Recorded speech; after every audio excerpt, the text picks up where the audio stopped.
นี่ปลาแดก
โอ้แซ่บ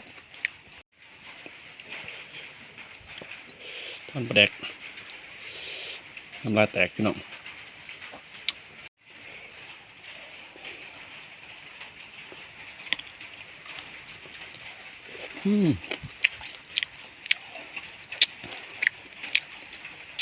แซ่บ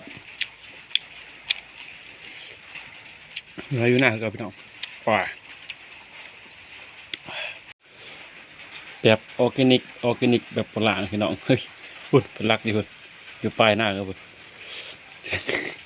มีมะขามใส่เจียวปลาแดกด่วนๆแช่บดถ่องตำมันนี่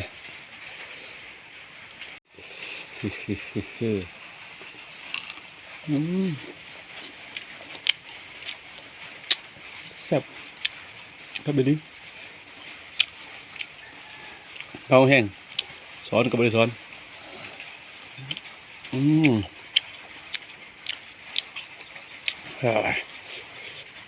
อยู่ปลายให้เป็นหน้าพุ่นแหละก็คำใหญ่สีโอ้ปลาแดกน่าจากบาทตัวใหญ่พุ่นโอ้หน่อยโอ้หน่อยวันนี้ปลาแดกก็มันจะกินไปปลาแดกนี่ปลาแดก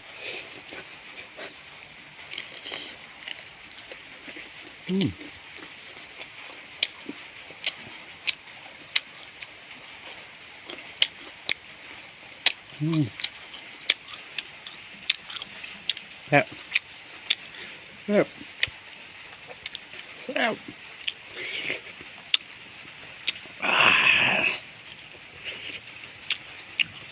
พอดีก่อนกินในคนจีนน้ำลายแตก